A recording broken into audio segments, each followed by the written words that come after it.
jadi teman-teman di sini kita santai saja, jadi sambil kopi, sharing-sharing cerita terkait perlindungan BPJS Ketenagakerjaan. Jadi pertama-tama saya ucapkan terima kasih atas kesempatan waktunya dapat hadir pada kegiatan mungkin untuk ngumpul santai pada pagi hari ini, pada siang hari ini. Mungkin tadi jam 10 kita jadwalkan, nggak masalah. Teman-teman banyak mungkin ada kegiatan semalam kan, jadi selamat banget. Aman gitu. Iya. Jadi teman-teman, nama saya Randi, saya dari Parita. Randi Parita. Jadi saya tim kepesertaan dari BPJS Ketenagakerjaan. Jadi mohon izin tadi rencana saya mau bawa pimpinan saya ke sini, cuma ada suatu dan lain hal, ada kegiatan di kantor. Jadi cuma saya yang mewakili sini, saya dengan Pak Agus. Jadi kami BPJS Ketenagakerjaan, alamat kantor kami teman-teman itu di Toraja Utara di Karasit. Jadi kantor di Karasit ini bawahi 2 kabupaten, jadi Toraja Utara dan Tanah Toraja. Jadi Bapak Ibu kalau misalnya teman-teman belum pesan silakan. Sambil santai saja kita sharing-sharing di sini.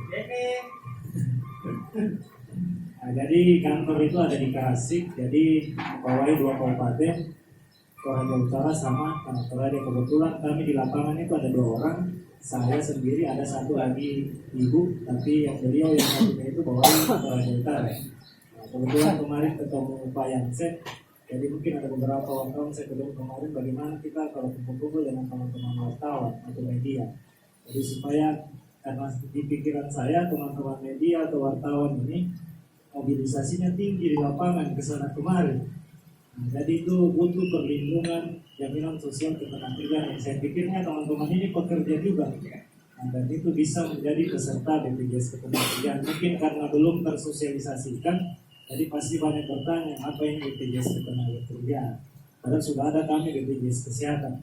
Nah, itu yang nanti yang saya mungkin sampaikan perbedaan antara BPJS ini. Jadi saya di Toraja ini rekan-rekan saya baru jalan 5 bulan. Jadi sebelumnya di Jawa itu saya 2 tahun di Jawa Timur. Di Gorontalo saya sempat 3 tahun di Gorontalo, 10 bulan di Kabupaten Donggala, dan selanjutnya di sini. Jadi kebetulan saya juga orang Toraja, cuma besar di Palu saya. Jadi saya sekolah di Palu sampai SMA, kuliah di Makassar. Jadi karena besar di Palu, mungkin belum tidak terlalu main bahasa Toraja, tapi mengerti ya. Mungkin begitu cerita di awal. Jadi kalau rekan-rekan misalnya mau ke jalan-jalan ke kantor, dipersilakan, kantor terbuka lebar untuk semua pekerja yang ada di Indonesia. Jadi kalau di Tanah Toraja sendiri, teman-teman, kami ada satu petugas kami yang standby di sini. Itu Ibu Medlin namanya, dia tempatnya di kantor PTSP. Nah, itu ada salah satu petugas kami di situ, di kantor PTSP. Jadi kemarin karena saya di setiap unit kerja di mana saya ditempatkan, pasti saya ajak rekan-rekan media untuk terlibat atau saya sampaikan terkait manfaat program BPJS Ketenagakerjaan ini seperti apa. Mungkin ada beberapa teman-teman di sini mungkin pernah ketemu saya di acara KPU. Kemarin saya sempat juga bawakan sosialisasi di sana. Jadi untuk kalau di KPU itu untuk perlindungan petugas ad hoc KPU. Jadi kemarin pemilu sudah terlindungi. Kebetulan kemarin ada salah satu yang terjadi kecelakaan kerja sampai meninggal dunia, ada salah satu TPS di Lempang Kapingko itu kalau nggak salah kemarin, yang kebetulan sudah terlindungi BPJS Ketenagakerjaan dan dapat santunan. Jadi ini untuk sangat penting sekali buat kita semua selaku pekerja, rekan-rekan untuk BPJS Ketenagakerjaan. Mungkin itu ada brosur yang bisa kita baca nanti kalau misalnya ada yang ditanyakan silakan. Jadi mungkin untuk mempersingkat waktu, saya langsung saja. Saya mungkin singkat-singkat saja pentingnya manfaat. Jadi sebelum saya misalnya, kalau saya teman-teman itu sebelum saya mengajak orang, pasti saya kasih tahu dulu manfaatnya ini apa. Yang sampai orang sudah daftar tidak tahu manfaatnya, terima kartu tidak tahu manfaatnya itu apa. BPJS Ketenagakerjaan ini. Jadi rekan-rekan BPJS itu ada dasar hukumnya. Dari kami itu ada Undang-Undang 24 tahun 2011. Di situ mengatur terkait dua BPJS ini, kesehatan dan ketenaga kerjaan. Jadi itu Undang-Undang 24 tahun 2011 terkait Badan Penyelenggara Jaminan Sosial. Ada dua di situ, kesehatan dan ketenaga kerjaan. Jadi kami BPJS itu ada dua, kantornya beda dan program yang kami jalankan beda. Kalau saya khusus BPJS ketenaga kerjaan KPK.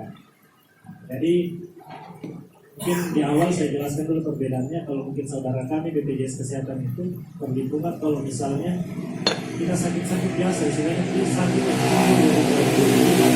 dia mau ke puskesmas, rumah sakit, kita pakai BPJS Kesehatan. Nah, itu program yang dijalankan oleh saudara kami BPJS Kesehatan. Kalau ketenaga kerjaan sendiri kami saat ini rekan-rekan, kami menjalankan sekarang itu ada 5 program. Yang pertama itu jaminan kecelakaan kerja, yang kedua kematian, yang ketiga jaminan hari tua, yang keempat jaminan pensiun, dan yang paling terbaru itu namanya jaminan kehilangan pekerjaan. Nah, jadi dan kami ada beberapa segmentasi kepesertaan rekan-rekan. Yang pertama itu peserta penerima upah. Nah, peserta penerima upah ini seperti apa? Peserta penerima upah ini mereka yang kerja di perusahaan atau badan usaha, CV atau PT, atau yang kerja di kantoran, atau yang menerima upah setiap bulannya. Nah, yang kedua itu peserta bukan penerima upah. Peserta bukan penerima upah ini seperti apa? Nah, semacam pekerja mandiri, semacam contohnya petani, nelayan, pedagang, tukang bentor, sopir, buruh bangunan, tukang bangunan, dan lain-lain masih banyak lagi. Termasuk pekerjaan yang freelance rekan-rekan. Nah, pokoknya semua pekerjaan bisa terdaftar di BPJS Ketenagakerjaan, apapun pekerjaannya, semacam kayak asisten rumah tangga atau mohon maaf pembantu ya, misalnya itu tukang cuci baju di rumahnya orang, pemulung pun juga begitu, bisa jadi peserta BPJS Ketenagakerjaan. Nah, jadi mungkin di sini kita sharing-sharing terkait manfaat ini. Nah, jadi Bapak Ibu, kami ada beberapa program. Yang pertama saya mau jelaskan satu-satu. Yang pertama itu jaminan kecelakaan kerja. Nah, jadi semua pekerja bisa daftar BPJS Ketenagakerjaan. Beda halnya kalau saudara kami BPJS Kesehatan, semua masyarakat Indonesia bisa jadi peserta BPJS Kesehatan. Cuma kalau di Ketenagakerjaan khusus orang yang bekerja saja yang bisa jadi.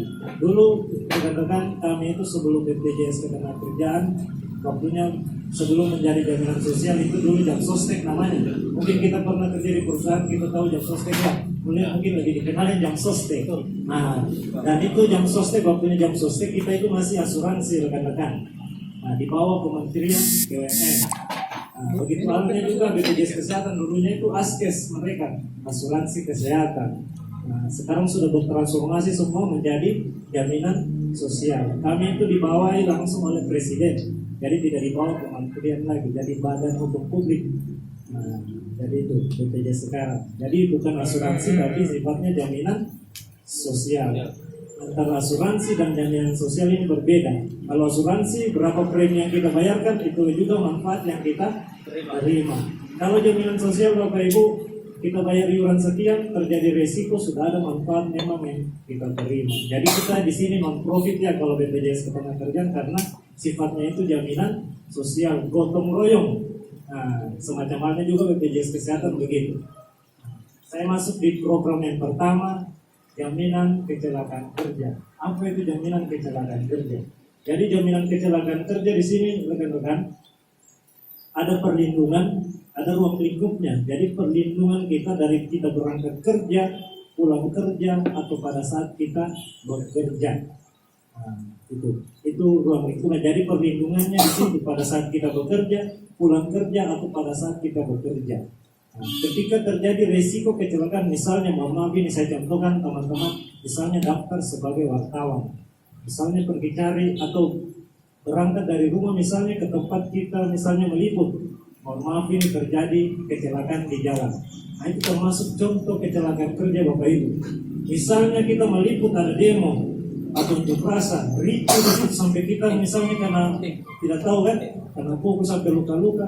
Nah, itu termasuk contoh kecelakaan kerja. Karena ada hubungannya dengan pekerjaan yang kita daftarkan. ketika terjadi resiko kecelakaan kerja yang saya contohkan tadi, rekan-rekan, itu masuk rumah sakit, seluruh biaya pengobatannya kita tanggung sampai sembuh, berapapun biayanya. Walaupun dia misalnya baru bayar iuran 16.800 ini, dia masuk rumah sakit sampai ratusan juta, operasinya misalnya karena kecelakaan kerja itu kita tanggung.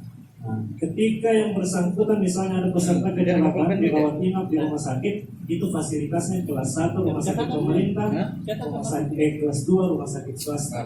Mungkin kalau kita sini rumah sakit pemerintah lah kita ada ya, itu kelas 1. Kalau rumah sakit swasta yang lain-lain itu kelas 2. Itu fasilitasnya, kecuali sudah full kelasnya ini baru turun ke kelas yang di bawahnya. Nah itu fasilitas. Jadi di kita tidak ada misalnya kelas 1 bayar sekian, kelas 2 bayar sekian, tidak ada. Jadi ketika terjadi resiko, manfaatnya seperti itu. Nah, yang paling fatal lagi misalnya karena kecelakaan kerja ini peserta ini meninggal dunia atau meninggal karena kecelakaan kerja. Nah itu ada yang santunan yang kita berikan kepada ahli waris. Kalau misalnya dia peserta bukan penerima upah pekerja formal, itu santunannya itu 70 juta.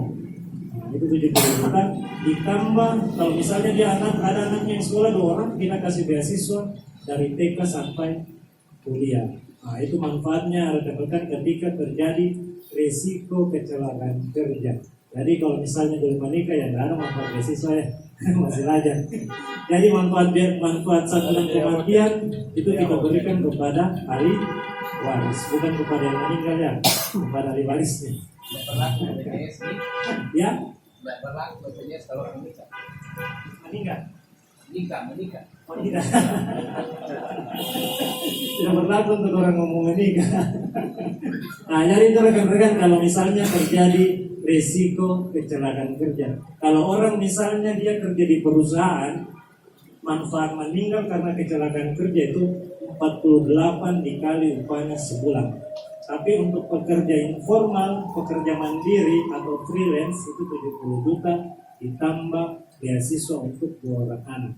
Nah, itu manfaatnya yang program pertama, jaminan kecelakaan kerja. Nah, yang kedua, jaminan kematian. Nah, jaminan kematian di sini rekan-rekan ini berupa santunan juga yang kita berikan kepada ahli waris ketika peserta mengalami musibah meninggal dunia di luar hubungan kerja. Jadi di sini BPJS Ketenagakerjaan memberikan santunan yaitu sebesar 42 juta. Nah, itu kalau meninggal biasa.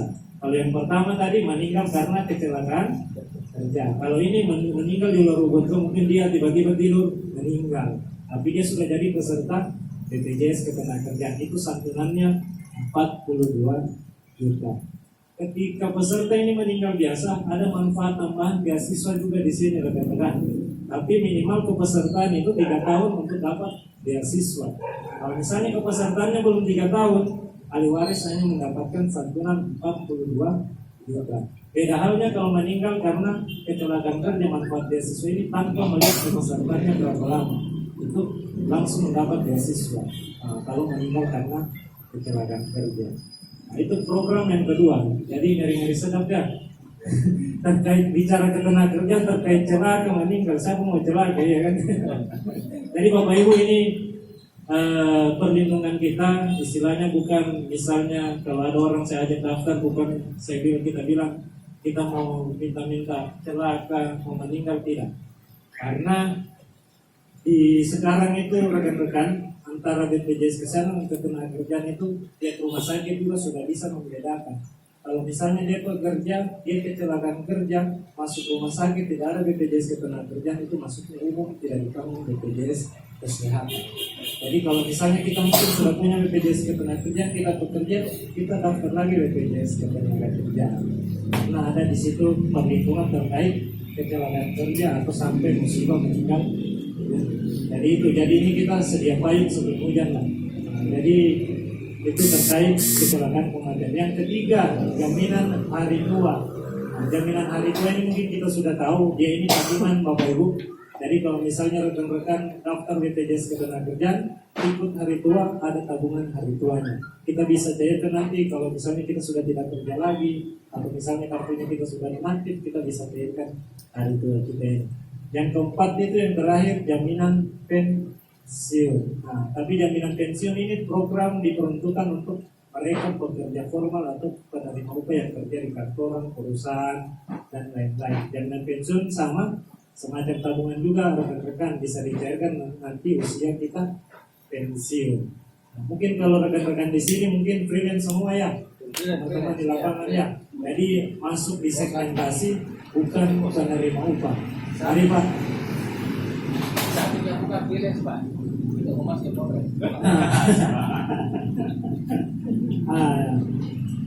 Oke, seperti itu mungkin itu program terkait manfaat. Nanti kalau misalnya ada yang bertanyakan silakan. Selanjutnya terkait iurannya.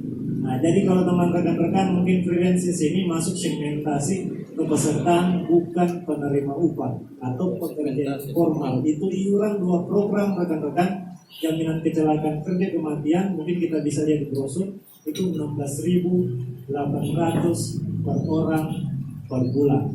Nah, itu sudah ada 2 program di situ perlindungannya, jaminan kecelakaan kerja dan jaminan kematian. Nah, kalau kita ikut 3 program, misalnya kita mau menabung, kita tambah 1 program lagi, jaminan hari tua. Nah, itu tambah 20.000 lagi iurannya, jadi 36.800 per orang per bulan. Jadi dari 36.800 itu ada tabungan per bulan 20.000. Tapi kalau misalnya rekan-rekan mau ikut 2 program saja bisa. Jadi hari tua itu kita bisa ikut, kita bisa tidak ikut juga. Jadi yang perlindungan dasar memang yang 2 program itu rekan-rekan, kecelakaan kerja sama kematian. Jadi tidak sampai kita bungkus rokok ya. Mungkin paling mahal 20.000 sekarang rokok ya. Tidak ada di Mungkin 1 bulan berapa bungkus, 1 hari 1 bungkus kan? Nah, sisipkan satu bungkus selesai iuran 1 bulan. Ini perlindungan sangat penting karena kenapa saya berbagi cerita perlindungan ini ke rekan-rekan media, karena mobilisasinya di lapangan sangat tinggi. Kesana kemarin naik motor dari tahu-tahu namanya resiko itu rekan-rekan kita tidak tahu datangnya kapan saja. Nah, jadi itu perlindungan ini sangat penting buat kita semua pekerja. Jadi kalau misalnya ada keluarganya kita juga yang petani, mungkin di Toraja banyak peternak babi kan, bisa daftar BPJS Ketenaga Kerjaan. Jadi manfaatnya sama yang saya jelaskan. Seluruh Indonesia manfaatnya sama yang saya jelaskan, tidak ada bedanya. Walaupun nanti saya sudah tidak di sini lagi karyawan baru, tetap sama juga seperti itu. Jadi kami memang BPJS Ketenagakerjaan ini hampir semua kayak rumah sakit di sini 2 kabupaten sudah kerjasama dengan BPJS Ketenagakerjaan. Jadi rekan-rekan bisa terkait informasi mungkin lebih detailnya, rekan-rekan bisa mengunjungi website kami atau Instagram kami, itu selalu update informasi di situ. Mungkin itu saja, nanti kita sharing-sharing santai saja. Apabila ada yang ditanyakan rekan-rekan, dipersilakan. Mungkin sekian dulu dari saya. Terima kasih. Ya, terima kasih buat Pak Ande, Pak Lendi untuk penjelasannya. Teman-teman mungkin ada yang mau ditanyakan atau ada yang masih kurang jelas. Apa kita sharing-sharing aja santai-santai sambil ngopi. Lanjut nih cara mendaftar. Cara mendaftar. Nah, Oke, terima kasih. Jadi cara daftar dan bayar iuran. Jadi rekan-rekan kami saat ini untuk kanal daftar sudah banyak kanal daftar dan kanal bayar iuran kami. Jadi rekan-rekan bisa daftar langsung ke kantor bisa, atau melalui WA ke saya bisa, saya daftarkan. Nah, bisa juga, atau nanti ini kami dengan Pak Jansen. Jadi di kami itu ada namanya sistem kemitraan rekan-rekan. Nah, mungkin istilahnya kemitraan ini bisa daftar dan bayar iuran di situ. Ini mitra resmi. Nah, ini calon Pak Jansen. Nanti mungkin bisa, kalau misalnya beliau sudah bermitra, bisa daftar ke beliau. Atau kalau misalnya belum, rekan-rekan bisa menghubungi saya daftar. Nah, untuk bayar iurannya rekan-rekan bisa, kanal bayar kami juga sudah banyak sekarang. Jadi semua bank sudah hampir kerjasama. Kita pakai mobile banking melalui ATM bisa, atau melalui agen-agen bank semacam agen Briling, agen BNI 46, kantor pos juga bisa bayar iuran BPJS Ketenagakerjaan di situ. Nah, kalau misalnya lebih mudah kita lewat mobile banking bisa bayar iuran. Kalau misalnya daftar di saya cuma rekamkan saja di kantor. saya daftarkan, nanti teman-teman bayarnya di kanal bayar yang sudah kerjasama. Karena kalau di kantor kami tidak terima iuran, tidak terima iuran tunai. Jadi menggunakan kanal resmi kami, kanal bayar resmi kami. Jadi itu untuk pendaftarannya rekan-rekan cuma fotokopi KTP atau foto KTP, baru disebutkan di situ pekerjaannya apa. Mungkin teman-teman di sini teman-teman media, wartawan, selain wartawan, jadi bisa daftarkan dua pekerjaan kalau pekerja informal ini.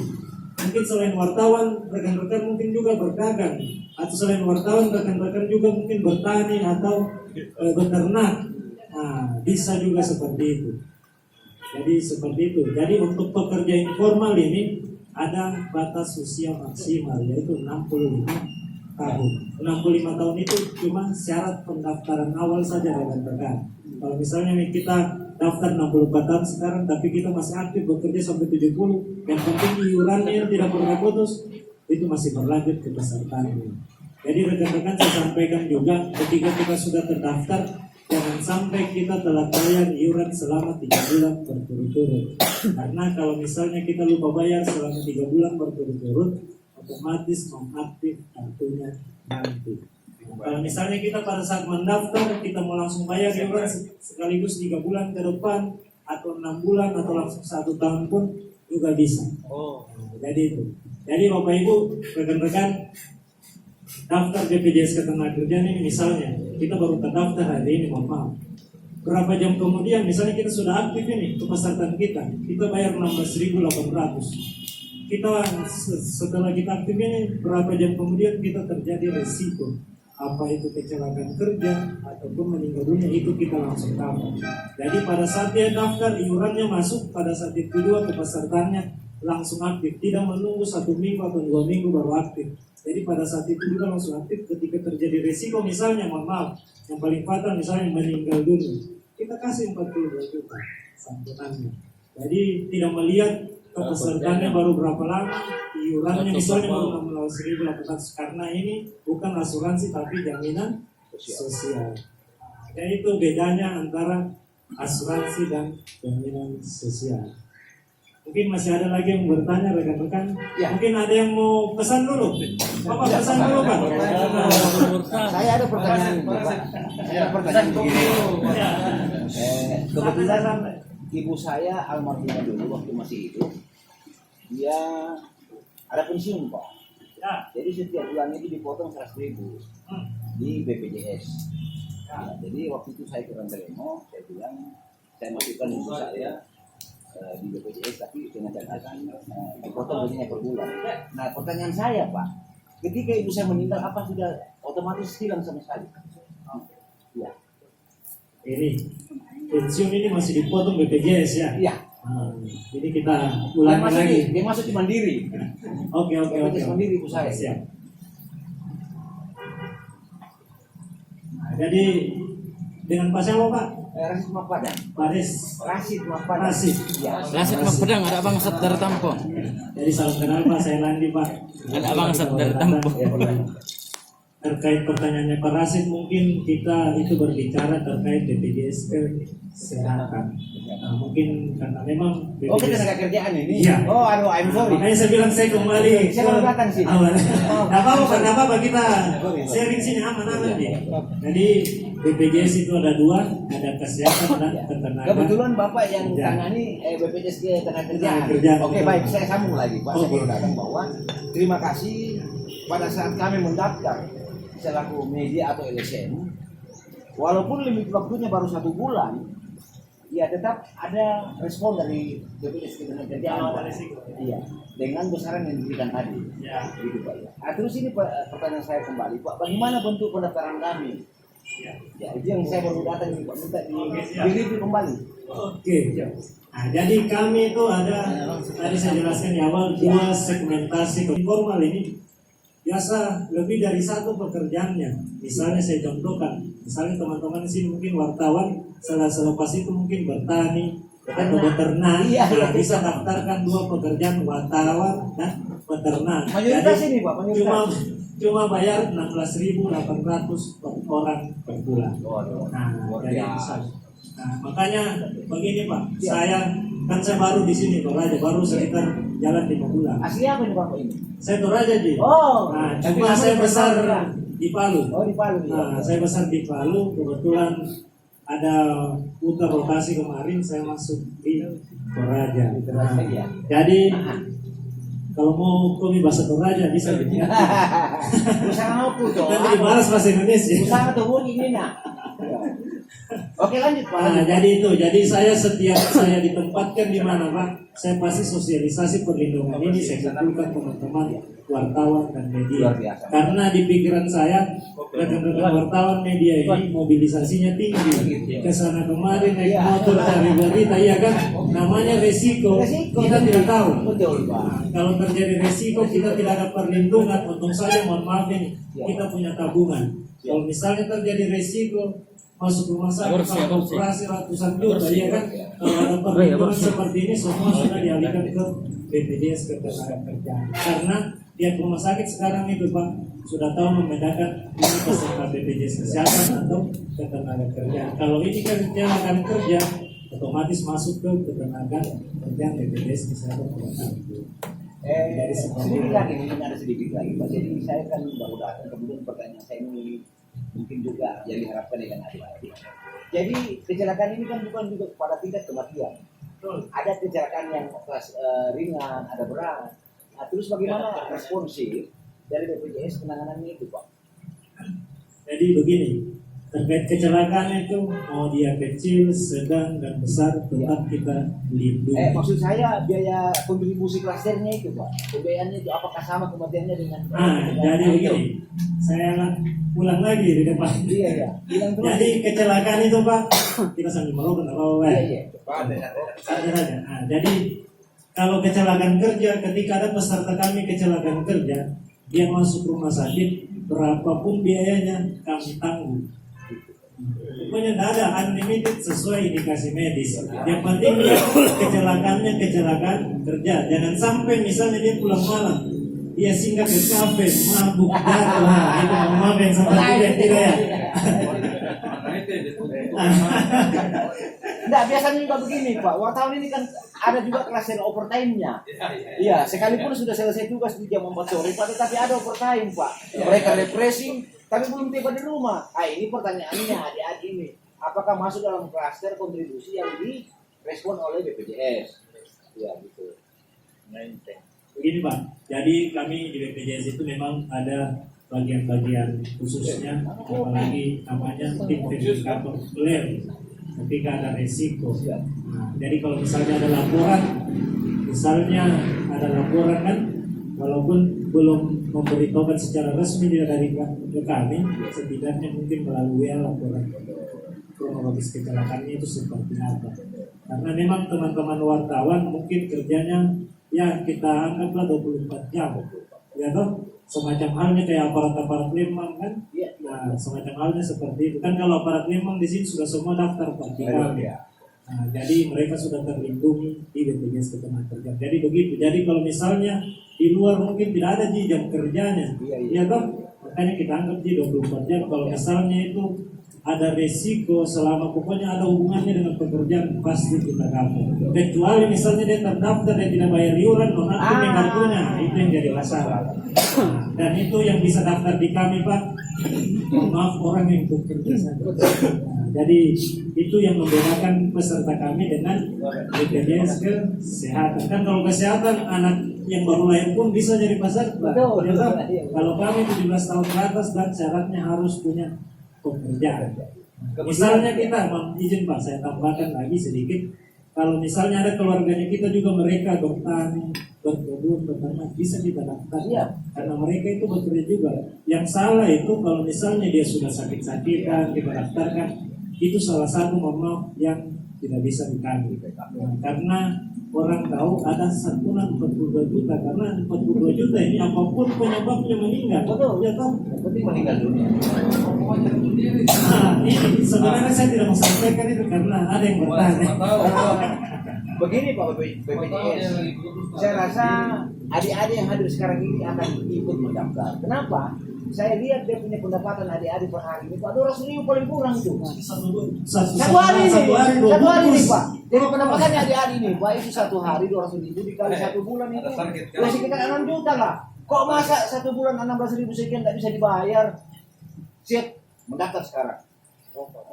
Makanya terima kasih kalau misalnya ini diterima teman-teman wartawan di sini, karena memang awalnya memang saya ketemu teman-teman beberapa wartawan di beberapa kegiatan, pasti saya ajak kapan kita bisa kumpul sama-sama. Luar biasa. Nah, makanya itu karena saya pikir di situ Pak tadi terkait perlindungan ini risikonya itu. Baru yang saya terjadi, pikir. nanti Bapak pulang dari kantor baru Iya. beli barang.